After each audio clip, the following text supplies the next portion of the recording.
Les affaires publiques n'ont plus de secret pour lui. Les vrais enjeux. Les vraies questions.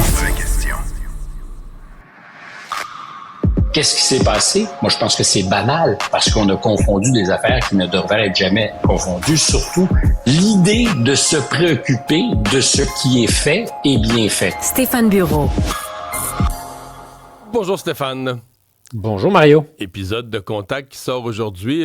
Bonne période pour parler à un économiste avec une montagne d'expérience.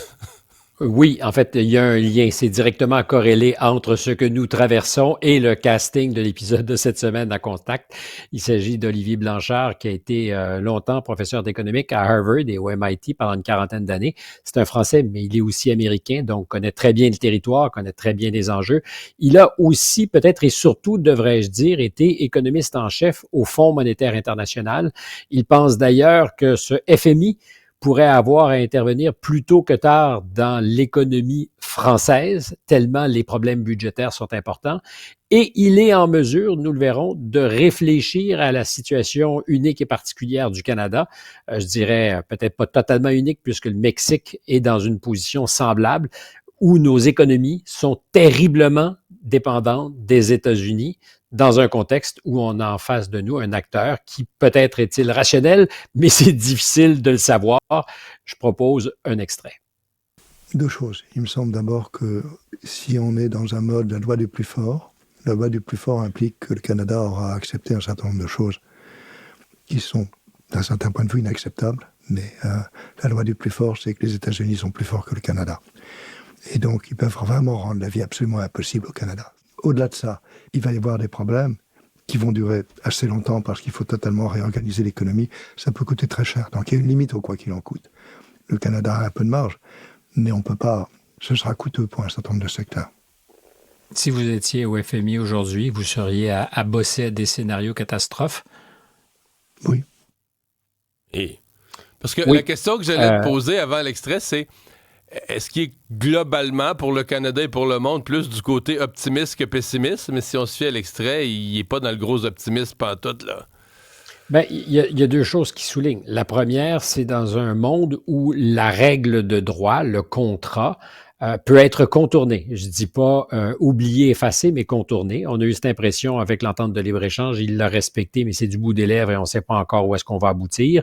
Sur la question des droits douaniers, il contourne d'une certaine manière le droit parce qu'il fait unilatéralement des choses qui devraient normalement être faites de concert avec le Congrès, ce qui fait d'ailleurs qu'il y a des républicains en ce moment qui pensent à contester l'autorité présidentielle. Il a d'ores et déjà promis d'opposer son veto. Mais un veto présidentiel, by the way, ça se renverse avec les 2/3 des deux chambres. C'est pas simple, c'est pas gagné. Il y a de la discipline chez les républicains en ce moment, mais ça pourrait arriver. Donc, il dit, dans un contexte pareil où la loi du contrat, la loi de la loi, est dépassée par la loi de la jungle, c'est le plus fort qui l'emporte. Et qui est le plus fort, inévitablement, c'est les États-Unis. Et ils seront, c'est ce qu'il disait, en mesure de nous faire payer très cher leur volonté.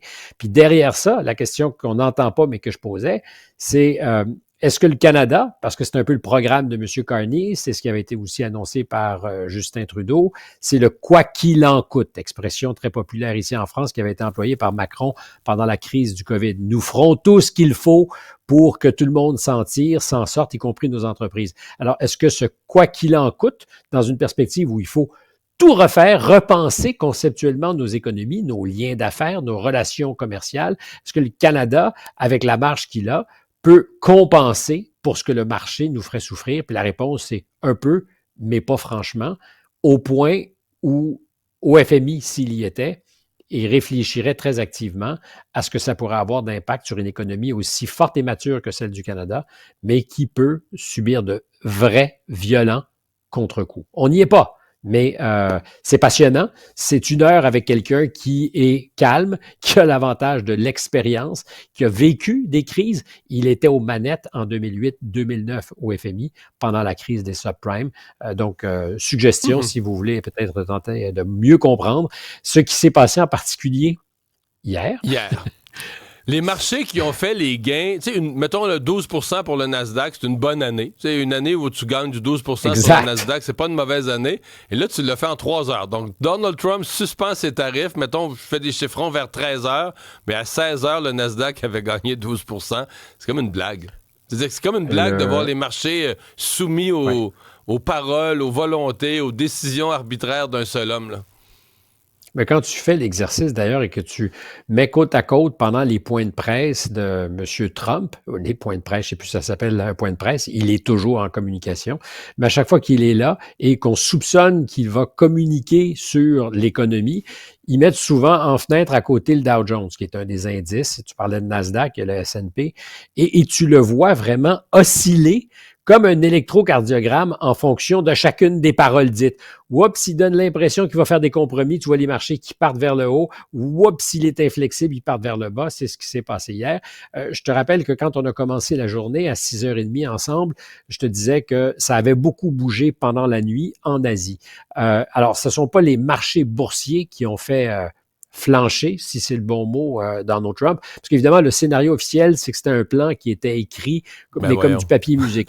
Tout était prévu et le grand horloger savait qu'à l'heure dite, il pourrait ramener les choses un peu dans leur orbite et expliquer calmement, voyez, je voulais mettre mon point sur la table pour qu'on me comprenne et qu'on vienne négocier, cogner à la porte. Et au moment opportun, je nous donne le temps pour faire les choses dans le calme, c'est-à-dire 90 jours. La réalité, alors évidemment, l'histoire n'est pas encore écrite, la réalité, c'est que tous les conseillers, sinon la très, très, très grande majorité de M. Trump, n'avaient aucune idée de ce qui se préparait en se réveillant hier matin, avaient certainement aucune idée de ce que le grand horloger allait changer l'heure, nous faire passer à l'heure d'été ou à l'heure d'hiver, je ne sais pas, parce que là, on était dans l'hiver économique, ça allait pas du tout. Et là, soudainement, avec quelques paroles, il ramène les choses. Pourquoi?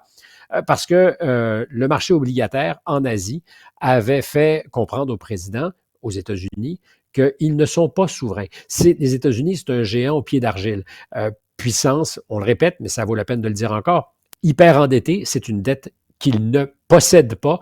Ils ont accepté dans le fond, comme je le disais hier, je pense, de donner à leurs pocheux, parce que c'est des consommateurs qui consomment comme des gens qui sont accrochés à la drogue le font. Ils ont donné à leurs pocheux les clés de leur dépendance parce qu'ils ont acheté à crédit. Et ce crédit, c'est les Chinois, les Japonais, les Anglais aussi aujourd'hui. À une époque, tu me diras pourquoi les Belges étaient parmi les plus grands détenteurs d'obligations. Ce n'est plus le cas. Ils ont largué au fil des derniers mois et dernières années. Mais les Japonais, hier soir, et les Chinois, alors, le premier ministre japonais, les Japonais très discrets. On ne les entend pas dire « Attention, Monsieur le Président, on va vous attaquer, on va être méchant avec vous ». Pas plus que Xi Jinping, d'ailleurs, se fait beaucoup entendre, mais ils ont des traders qui étaient aux manettes et qui ont commencé à larguer des titres de dette américains. Et avec ça, c'est la remontée immédiate de la courbe obligataire, donc le prix payé par les États-Unis pour entretenir cette dette insupportable, insoutenable de 36-37 000 milliards de dollars. Le coût a été porté, mais tu sais, c'est comme discrètement à la jugulaire. Et là, le président, je me répète aussi, il n'est pas plus fort que la police. Quand les marchés décident qu'ils vont t'en donner une, ils peuvent t'en donner une sérieuse.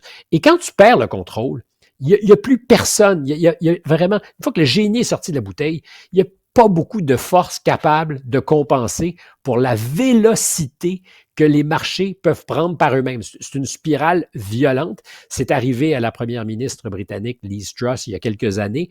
Elle a perdu le pouvoir en quelques heures. Elle a annoncé son programme politique, baisse d'impôts qu'on va financer avec des emprunts. Le marché a dit « No way, José » ou Joséphine, et bang, le coût de la dette britannique s'est mis à partir en flèche et ça s'est arrêté net. Elle n'était plus première ministre quelques jours plus tard et c'est très directement corrélé. Trump aurait été encore président probablement la semaine prochaine, mais dans quel état, on n'en sait rien. Oui, mais lui, je crois que ça il veut une baisse des taux, puis là, dans une nuit, il y a eu une hausse des taux d'un demi-point, là, imposée par le marché. intolérable pour quelqu'un qui sait qu'à terme, d'abord, c'est un rendez-vous avec le destin des États-Unis, la dette. On parle de ces choses-là. Et je dis aussi les mêmes affaires. Ça a l'air ennuyant jusqu'à ce que ce qui est ennuyant devienne une catastrophe, qui a de l'impact dans ton REER, qui a de l'impact dans notre économie, qui a de l'impact sur le chômage, parce qu'une économie peut imploser. Je ne dis pas que ça va arriver avec les États-Unis. Ça fait 30 ans que je fais ce métier-là et même davantage. Et je me rappelle dans les années 90 des gens qui mettaient en garde contre la dette américaine. C'est donc dire qu'on peut avancer longtemps par-delà le bout de la falaise comme Will le coyote, pédaler dans le vide et rester en l'air. Et les États-Unis sont là avec une économie, une richesse colossale. Ils ne sont pas demain matin dans la rue, mais ce qu'on a compris, c'est que aussi puissant veut-il être, le président, il est à la merci de ses créanciers. Il y a cette dette passé. comme un boulet à la cheville. Merci beaucoup, Stéphane. À demain.